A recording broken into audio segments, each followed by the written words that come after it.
জাতি গঠনে বইমেলার আয়োজন খুবই গুরুত্বপূর্ণ। সমাজ, সংস্কৃতি, রাষ্ট্র, দেশ বিদেশ সম্পর্কে সম্যক ধারণা দিতে পারে একমাত্র বই। রাজশাহী শহরের প্রাণকেন্দ্র কালেক্টরেট মাঠে সরকারি উদ্যোগে ৮ দিনব্যাপী বিভাগীয় বইমেলার আয়োজন করা হয়। সংস্কৃতি বিষয়ক মন্ত্রণালয়ের পৃষ্ঠপোষকতায় এবং রাজশাহী বিভাগীয় প্রশাসনের ব্যবস্থাপনায় ও জাতীয় গ্রন্থ কেন্দ্রের উদ্যোগে বইমেলার উদ্বোধন হয় ১৮ ডিসেম্বর বিকেল ৪টায়।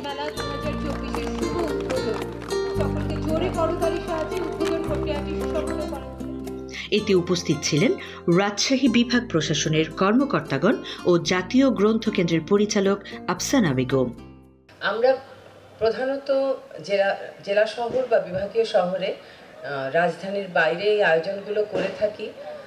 সেখানকার সেই অঞ্চলের যে মানুষগুলো আসলে রাজধানীতে সরাসরি গিয়ে বইমেলায় অংশগ্রহণ করতে পারছে না কিংবা বই সরাসরি তাদের হাতে অনেক কারণে পৌঁছাচ্ছে না, তাদের জন্য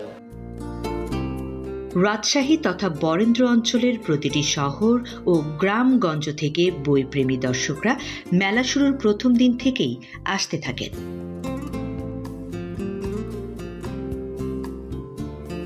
লোকজনের আনাগোনা মোটামুটি ভালো দেখছি, বাট বইটা সেই মানুষ যে পরিমাণ এসে দেখতেছে সেই পরিমাণ কিনতেছে না। তারপরও বলবো আলহামদুলিল্লাহ। বইমেলায় বই কেনা পাঠকদের প্রধান উদ্দেশ্য হলেও মেলা যেন সর্বসাধারণের মিলন মেলায় পরিণত হয়।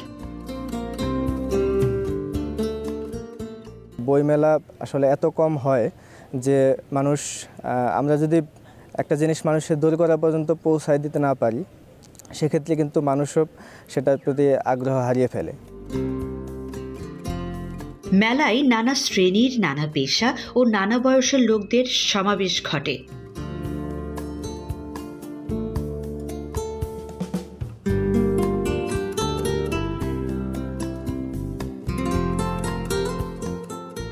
এখানে নিয়মিত আসেন কবি, সাহিত্যিক ও বুদ্ধিজীবীরা।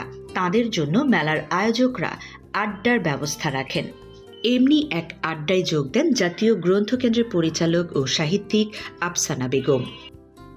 যারা পাঠক হয়ে উঠবে, একদিন আপনাদের মতোই সংগঠক হবে, কবি হবে, লেখক হবে, এরকম প্রত্যাশা থেকে এই যে পরিবেশটা আপনারা তৈরি করেছেন সেটা যেন বহু বছর ধরে টিকে থাকে, আমরা আমাদের জীবদ্দশায় ওইটুকু চেষ্টা করে যাই। আমার মনে হয় যে এটা এক ধরনের তৃপ্তি এবং এটা পাঠ অভ্যাস বৃদ্ধির একটা টুল হিসাবে নিতে পারি আমরা বইমেলাকে।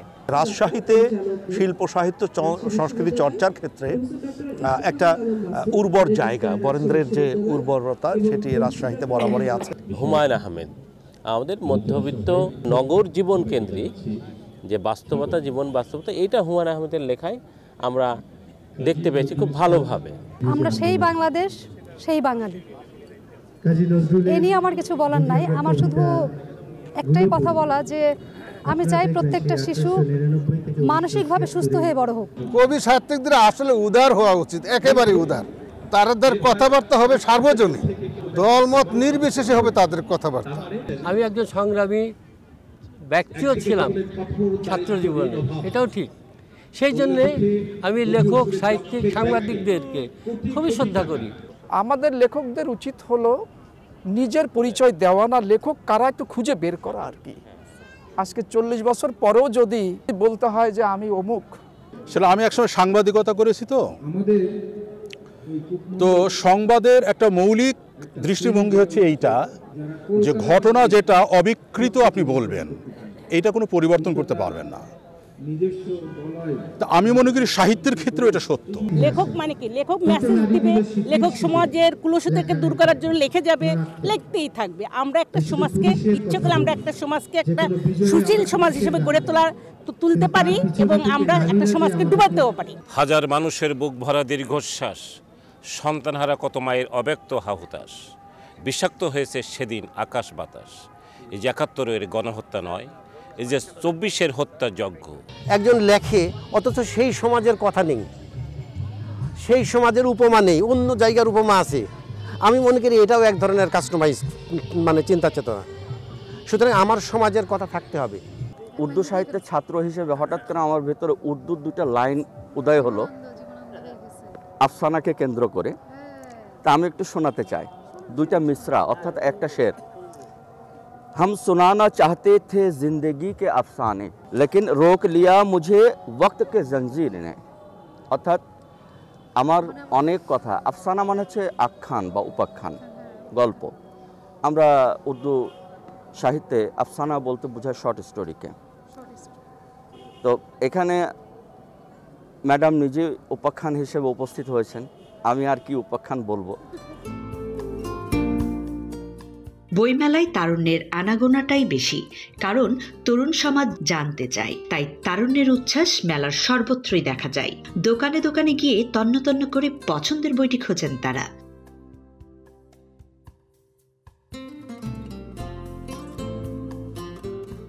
এই বইমেলা যে শুধু হলেই যে মানুষ বই কিনবে এটা তো অটোমেটিকলি হয়ে যাবে না। বইকে আপনাকে মানুষের কাছে নিয়ে যেতে হবে, দাম কমাতে হবে। এই দাম কমানোর জন্য যা যা করা দরকার করতে হবে, কিন্তু এগুলো নিয়ে আমরা কখনোই কোনো কথা শুনতে পাই না, খালি আক্ষেপটাই শুনতে পাই। বইমেলায় আসলে আসলে কি আসল বই পড়াটার যে আনন্দ এটা বোঝা যায়, আর বইয়ের প্রতি একটা ভালোবাসা।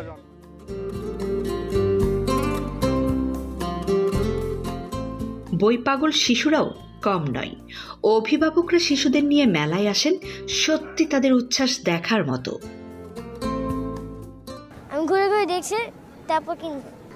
ভূতের গল্প কিনেছি আর হলো টাইটানিকের। আমি মেলায় ঘুরতে এসেছি। বইমেলা আসলে রাজশাহীতে সেভাবে হয় না, আর হচ্ছে দেখে খুব ভালো লাগলো। আর এসে তো বাচ্চার জন্য একটা হচ্ছে ছড়ার বই কিনলাম আর কি।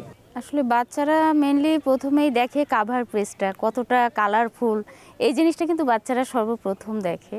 তারপরে যেমন আর্ট কেন্দ্রিক যে বইগুলো, আমার মনে হয় ওগুলোর প্রতি বাচ্চাদের চাহিদা একটু বেশি।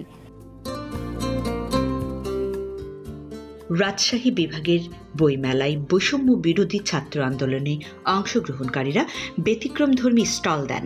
তারা ভিডিও চিত্রের মাধ্যমে 5 আগস্টের গণ অভ্যুত্থানের চিত্র তুলে ধরেন।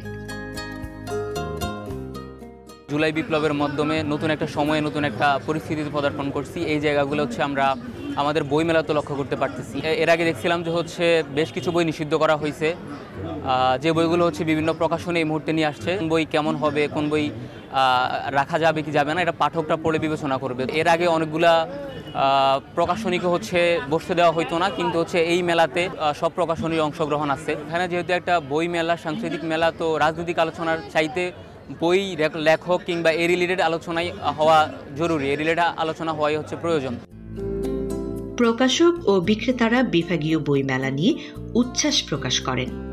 এই বিভাগীয় মেলাগুলো খুবই গুরুত্বপূর্ণ এবং সেই মেলাগুলোতে এসে ছেলে মেয়েগুলো বইগুলো দেখছে এবং বইগুলো দেখার পর তাদের পছন্দের বইগুলো এখান থেকে সংগ্রহ করতে পারছে। আর বইয়ের সংস্কৃতিকে যদি আমরা পাঠক তৈরি করতে চাই, এই সমাজকে পরিবর্তন করতে চাই, এই বিভাগীয় বা আঞ্চলিক পর্যায়ে আরও বেশি মেলা হওয়া খুব বেশি প্রয়োজন। বিভাগীয় কমিশনার যারা আয়োজন করছেন তারা যদি কিছু করে হলেও বই কেনে, সেই বিভাগের নির্দিষ্ট কিছু স্কুল, পাঠাগার বা বিভিন্ন জায়গায় বইগুলো দেয়া যায়, তাহলে আমার মনে হয় যে কি যে মেলাগুলো সার্থক হবে। আমি মূলত বাচ্চাদের বই প্রকাশ করে থাকি। আমি নিজেই পাবলিশার, শিলা প্রকাশনী, কিন্তু আল্লাহর রহমতে আমার এখানে ভালো সারা হচ্ছে। বাচ্চারা বিজ্ঞানের বই, গল্পের বই, ড্রয়িংয়ের বই, বিভিন্ন রকমের কার্টুন তারা সংগ্রহ করছে। বইমেলা প্রাণের মেলা, একে যেন ছড়িয়ে দেয়া হয় দেশের সর্বত্র।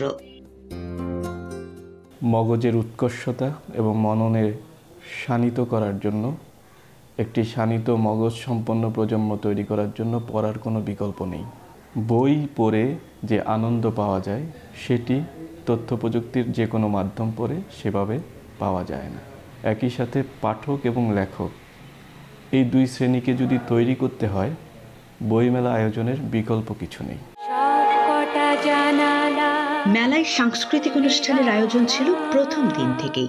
দেশাত্মবোধক গানের পাশাপাশি রাজশাহীর সাংস্কৃতিক ঐতিহ্যের বিষয়গুলো তুলে ধরা হয়।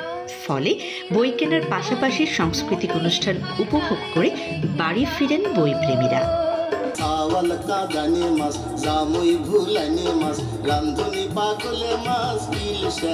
সেখানে মিশেছে হিন্দু, বৌদ্ধ, মুসলিম, খ্রিস্টান, গাহি সাম্যের গান। 25 নভেম্বর মেলার শেষ দিন। এদিন বিদায়ের বাঁশি বেজে ওঠে। সন্ধ্যায় বইমেলার আয়োজক কমিটি বইমেলার বিভিন্ন দিক নিয়ে আলোচনা করে মেলার সফলতা কামনা করেন। আমি একজন স্টুডেন্ট, আমি কিভাবে এই 350 টাকা দিয়ে একটা বই ক্রয় করব, এটা কিন্তু একটা চিন্তার বিষয়, ভাববার বিষয়। রাষ্ট্র কি এটা কখনো চিন্তা করে? আমরা সাধারণ মানুষের জীবনযাত্রা জানি না, বুঝি না, বা বড় কর্মকর্তা হয়ে গেছি বলে বুঝি না, যেই ধারণা রাজশাহী বিশ্ববিদ্যালয়ের ছাত্রদের, এটা বোধহয় ঠিক না। এই পর্যায়ে অনেক রকমের আমাদের পাঠক আছেন, সকল পাঠকের প্রতি আমার কৃতজ্ঞতা। সুতরাং এটা শুধু ওই বই মেলা নাম, কিন্তু বই পড়া বা বই কেনা বা বই বিক্রি করার ভিতর সীমাবদ্ধ নয়। তারপরেও আমি মনে করি যে এর মাধ্যমে অনেক কিছু শিক্ষণীয় আছে, অনেক কিছু করণীয় আছে। 8 দিনব্যাপী মেলার বিভিন্ন প্রতিযোগিতায় অংশগ্রহণকারী বিজয়ীদের পুরস্কার বিতরণের মধ্য দিয়ে বইমেলার সমাপ্তি ঘোষণা করা হয়। বইমেলা এখন আমাদের ঐতিহ্য, বাঙালির সংস্কৃতিকে ধরে রাখার একটি উপায়। ঐতিহ্যের মূল ধারা থেকে যেন বিচ্যুত না হয় জাতি, এই প্রত্যাশা ও আগামী বইমেলার স্বপ্ন নিয়ে বাড়ি ফিরেন বই প্রেমীরা।